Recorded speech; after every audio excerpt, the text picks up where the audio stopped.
Right, welcome to tonight's lecture. So my name is Hamted, and we're going to be discussing engineering materials 1. So for those that attended the first lesson that we had, I introduced the topics that we're going to cover in this course. All right, so we're also going to be learning the other 3 courses, rather the other 2 courses. So like I said, those that may be interested in engineering drawing and electronics and electricity, there's no problem. You can still contact me, still talk on that. And then I'm also taking statics and engineering mathematics, yeah, which is also which are also some of the courses that we're going to do in this coming academic year. All right, so let's quickly begin to discuss. So if you have any questions or you want to ask me about anything, or in case maybe you just want to contact me about anything, these are my contacts here on the screen. So you can just text me either on WhatsApp, Telegram, can email, can text me on WhatsApp, rather on Facebook. This is my YouTube channel. And then there's also, if you want to find me on Instagram, this is my username is Hamted Chanda. On Twitter is just Hamted. Yeah, so that's it. All right, so let's quickly begin to learn. So one thing you have to know, apart from knowing the topics that you're going to cover in materials 1, you also need to know the reason why you need to learn this course. So from the word itself, materials, this implies that we're going to discuss, or we're going to learn different types of materials that are used in engineering. Yeah, so be it electricity, be it electric engineering, mechanical, or any type of engineering, civil engineering, you need to know the type of materials that you are going to use. And one of the reasons why you need to know the type of materials is this first point. Yeah, so which is when you're designing anything, when you've been taught to design anything in engineering, you need to know the right material that you are going to use to assist to design that, rather to make that material. Yeah, so when designing, when writing down all the requirements that are needed for a particular machine or a particular component to be manufactured, you need to know the right materials and their properties. Yeah, because you can't know something, or you can't tell to say this is the right thing to do, rather this is the right thing to use if you don't know its properties. Hence, this course helps us to understand the physical, electrical, and chemical properties of different materials. So we're going to learn that as we proceed. All right, so let's quickly look at the classification of materials. So basically, in this course, we're going to discuss 3 types of materials from the start up to the end. Then apart from that, we'll also look at the economical way, or the economical approach to these materials. What do I mean by that? I mean the cost of these materials at the market. And then apart from that, we also look at the availability of the materials at the market. That is, I think, it's going to be our last topic that we're going to cover. And I believe we're going to do that before we open. I want us to at least move. If anything, we should finish the syllabuses before we open. All right, so classification of materials. So materials are classified into they're in 3 classes. So the first class that we have are metals. So we have materials which we all know, which are called metals. And apart from that, we also have what are known as ceramics. So ceramics are also materials that we're going to discuss. Then apart from that, we also have what are known as polymers. So I believe you guys learned polymers in chemistry. So the same polymers that you learned, the polyvinyl chloride and other polymers that you know, they are the ones that we're going to discuss in details, their properties and their applications, where they are used and everything. So this lecture slide is just going to introduce us to all these three. And then as we proceed, we're going to be looking at the chemical properties of metals, the physical properties, and then we'll also look at other properties of metals that will make them good for particular uses. Yeah. So, and then apart from that, we'll also look at some calculations like finding the stress, the strain of these materials. Yeah. So we have a lot of things. We're going to be looking at the factor of safety. Yeah. So how do you know that what I've created is safe? How do you know that what I've manufactured is safe? You look at all those properties. Yeah. So we have a lot of properties that we're going to discuss, which will help us to move, rather to come up with a good machine or a good, I don't know, anything that you are making, anything that you're manufacturing. Yeah, so this is basically the introduction. Material science is the introduction to manufacturing and technology. For those that are doing mechanical engineering, are going to do it in your 4th year. Yeah, actually you do ManTech in I think 3rd year, semester 2, and 4th year, semester 1. All right, so so we're going to look at metals, and then we'll also look at ceramics. Then apart from that, we'll also look at the polymers. So let's look at them one by one. So today we're just doing an introduction to this, and then next time we'll go in details. And then apart from this, we also have what are known as okay, we'll look at them, because when we look at these metals, ceramics and polymers, there's a way we can combine them to form other materials. Yeah, we know to say when you combine 2 or more metals, you form what are called alloys. Then we also have what are known as advanced materials. So advanced materials, these are the materials that are used to make things like the ICs, those components that are found in computers. Yeah, the micro and nano components that are found in electronic components. And then we also have a lot of things. Yeah. So let's quickly get into discussing the details of these things. Okay. So let's quickly move on. So we have these are just okay. So classification of materials. Solid materials have been conveniently grouped into 3 basic categories that are metals, ceramics, and polymers. So I've talked about this. And then this scheme is based primarily on chemical makeup and atomic structure, and most materials fall into one distinct grouping or another. Okay, so I'm just reading through the notes, or else I've explained most of the things. Okay, so in addition, there are composites, which are engineered combinations of 2 or more different materials. So remember what I told you, I said there's a way you can combine metals and polymers. There's a way you can combine ceramics and polymers. So whatever that you form after combining any of those 2 or 3, I mean 2 or more basic classes of materials, when you combine 2 or more, you form what is known as a composite. Yeah, so composites are formed from combining either this or that, or the 3, or this or that. These, the result is known as a composite. Okay, so we also have what are known as advanced materials.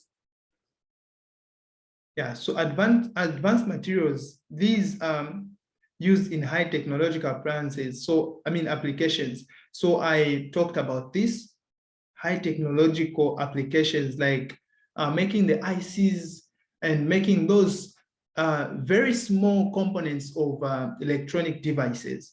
They are made out of what are known as advanced materials.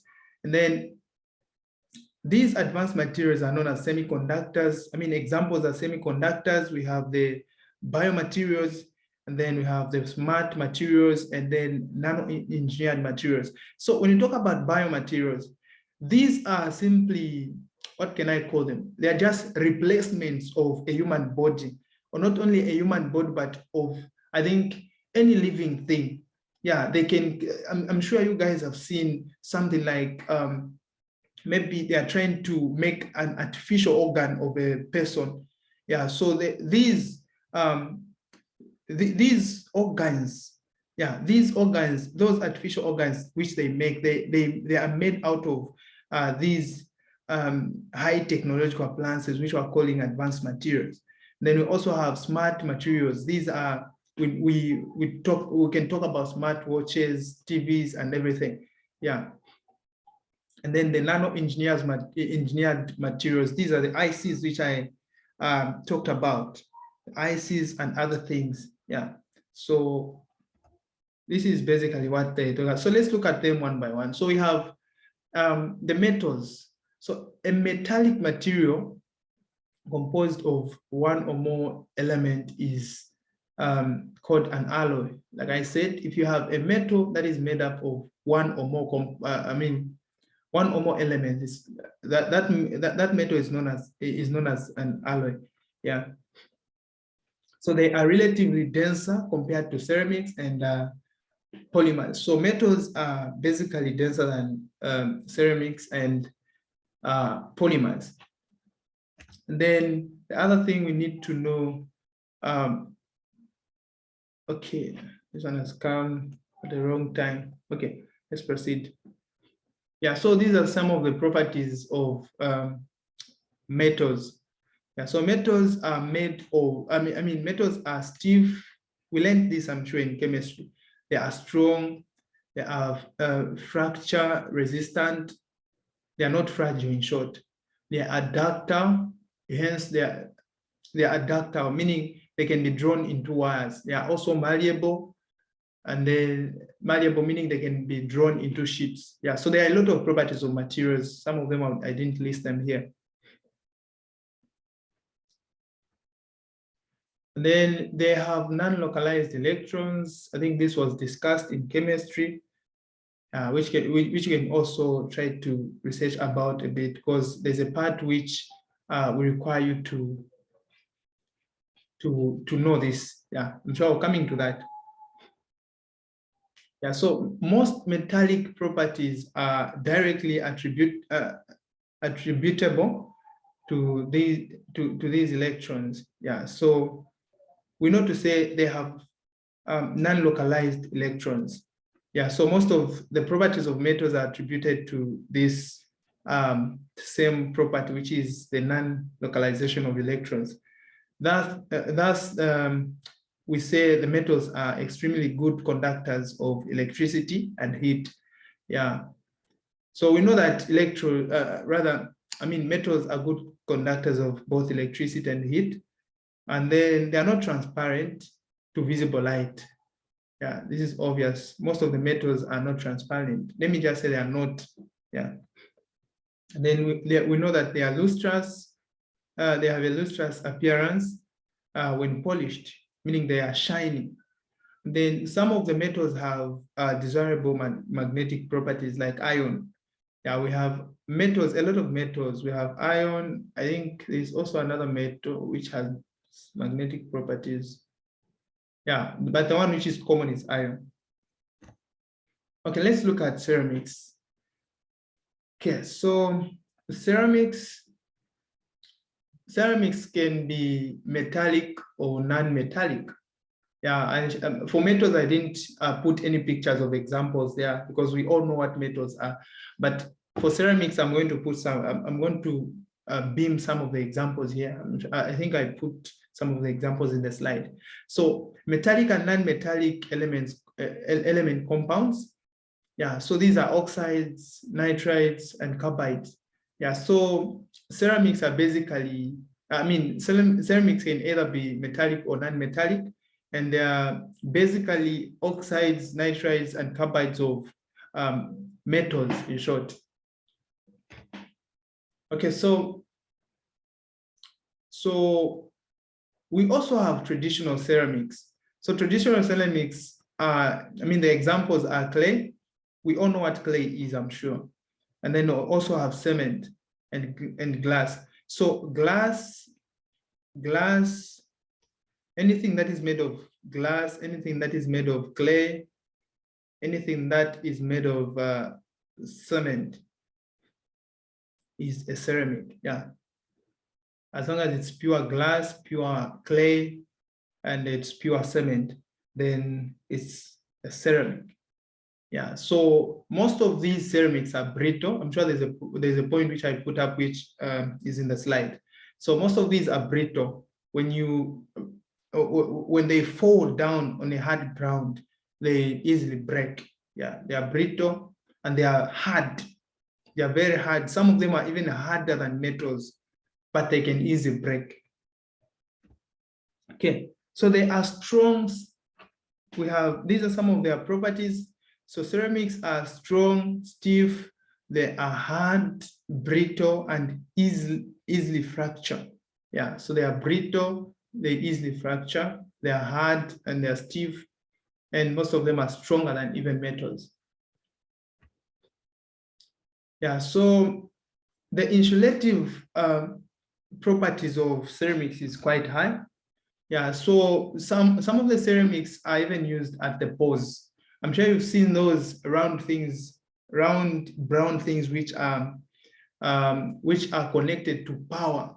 To power cables. Yeah, there is that cable. If you have a pore, which is, let's say we have a pore here, then it has some cables which have been connected going like this. If you have observed, there's always this cable which is connected to the pole, and then it's also connected to the ground. But before it reaches the ground, there's one component, brown, sometimes they are white. So yeah, sometimes they are whitish, yeah, milkish color. I don't know that color. Some of them, they are brownish. Yeah. So there's that component which connects this cable. There's that component, it looks like this. Let me just try to sketch it. So okay, you have a cable coming from this side, and then another cable this side, and then you have something here in between. So this thing is the one that we call, this thing is made out of a ceramic. And the reason as to why they use ceramics to make this thing, because they know to say ceramics do not conduct electricity. They are very poor conductors of electricity. Hence, if they connect it like this, even if a person touches this part of the cable, they will not get electrocuted. Yeah, they will not get electrocuted. But if you touch this side, maybe this side, this part can even be connected to one of the cables this side. Hence, maybe if you touch it, you might even get shocked. But when you touch this side, you can't be shocked because there's a ceramic in between here, which is a very bad conductor of electricity. Yeah. And not only electricity, they are also very poor conductors. They are very bad conductors, rather, of heat. Yeah. Temperature, they are temperature resistant and corrosive resistant. They don't easily corrode. Yeah, so I'm sure you guys have seen these things before. You didn't just know what I meant maybe the time I introduced them. Okay, so some of them may even be transparent, like glass. We know glass is transparent, then translucent, then some of them may be opaque, then might possess magnetic behaviors. Yeah, so these are some of the examples of ceramics. I'm sure you guys have seen this on the pores, on Zesco gensets. All these things are made of ceramics. Then there's also these things. We know these things. Remember what I said, cement is also one of the ceramics. We have glass, which is also a ceramic. We have tiles. Tiles are also ceramics. Then there's also this scissors here, which is made of a ceramic. We also have this breakable. I'm sure if you research properly, you discover that this breakable is made out of clay. So it's also a ceramic.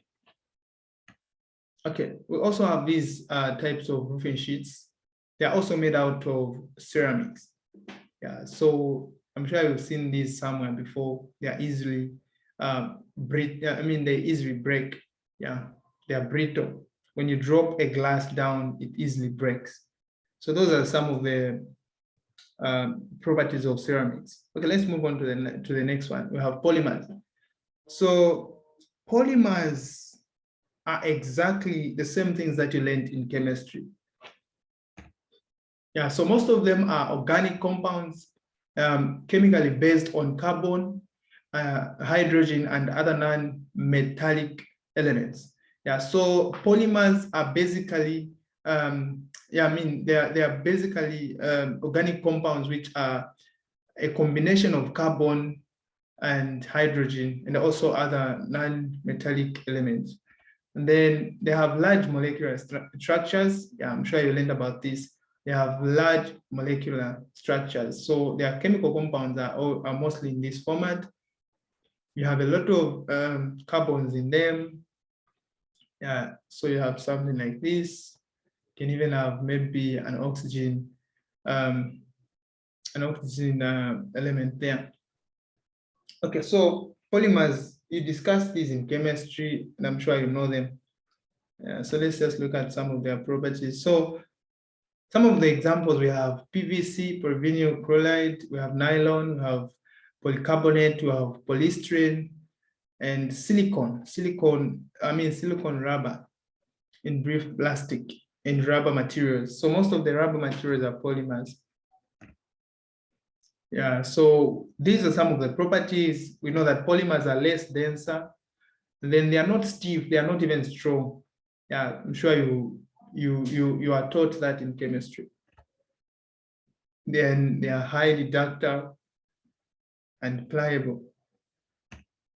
And then apart from that, the polymers chemically inert, meaning they are not reactive. Most of them are not reactive to chemicals. And then they are corrosion and reactive. Yeah. All right. So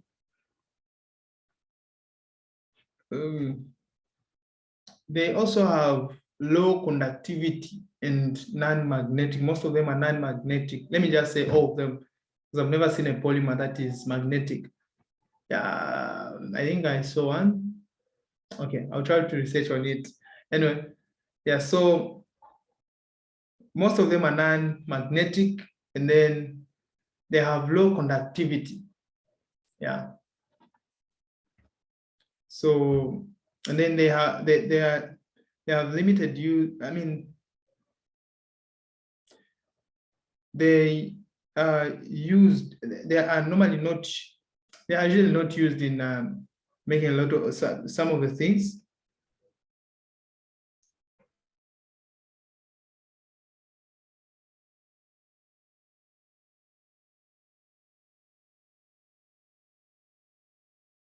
Okay, sorry, I was disturbed a bit. All right, so they are usually not used in things that requires elevated temperatures. So these polymers, they easily dissolve when you expose them to high temperatures.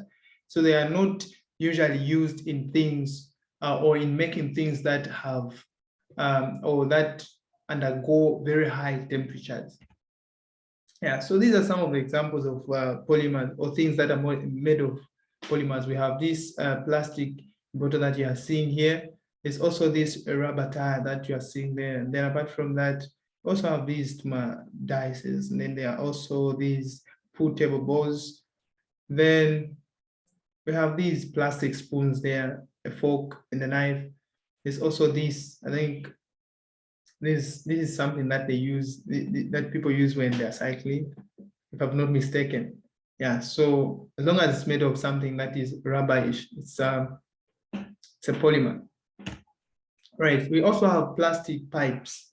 So plastic pipes are also polymers. Yeah, they're also made of polymers. All right, so I think, I thought that was the end of the lecture. We still have some more slides. All right, so we also have what are known as natural materials. So natural materials like gravel, we have the rock, and then we have bitumen, wood, leather, and then there's also rubber, though rubber falls under polymers as well. And then we have advanced materials. I talked about advanced materials. Yeah. So all these components that you are seeing here, all these components that are made of, or let me just say this component you're seeing here, it's made of what is known as an advanced material. Yeah. So those materials used in high technological applications, e.g. computers, camcorders, fiber optics, and aircraft. Yeah, so this is not, I mean, in material science, yes, we'll have a lot of notes quite right, but there are also calculations that we're going to be doing. Yeah, for now, I think we'll be having notes for, I think, for a continuous, maybe 3 or 4 lessons, but after that, we'll have a lot of calculations, which you need also to know. All right, so we also have this, you can see these are biomaterials. Some of these can be called biomaterials because they have been made out of these same advanced materials. Yeah, so some of the examples are semiconductors. Then apart from that, we also have biomaterials, like I said. Yeah, so these are artificial, I don't know what you call this part of the bone. And then we have smart materials as well. I talked about this at the beginning. All right, so thank you very much for attending tonight's lesson. These are notes, that's why I didn't allow questions. You can easily just even research. Yeah, so when you start doing calculations where you need to understand, I'll be making sure that I explain. So I just went through this slide quickly because these are just notes. Moreover, I'm going to send the slide to you. Yeah, and you go through them. So just make sure that you know, more especially the properties. So I know most of the lecturers at MU, they ask, they don't leave those questions about properties of these materials. So you just have to know them. Moreover, it's a recap because you did them in grade 12, and then apart from grade 12, you also did them, I think, in first year in chemistry. So for polymers, we did them in chemistry, and then the others, I'm sure, yeah, even metals, we did them in chemistry, except for ceramics. So you just have to master them in case of any questions, either in the test, quiz, or the final exam. All right, so see you in the next lesson that we are going to have.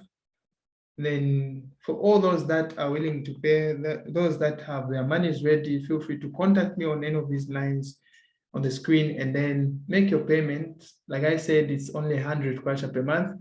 We are going through different courses this holiday.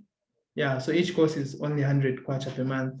And so feel free to contact me and make your payment so that we can continue together. So this week, maybe I might continue offering these lessons for free to everyone, but starting from next week, I'll be a bit strict. I'll only be sending the link to the other groups where there are only people that have paid.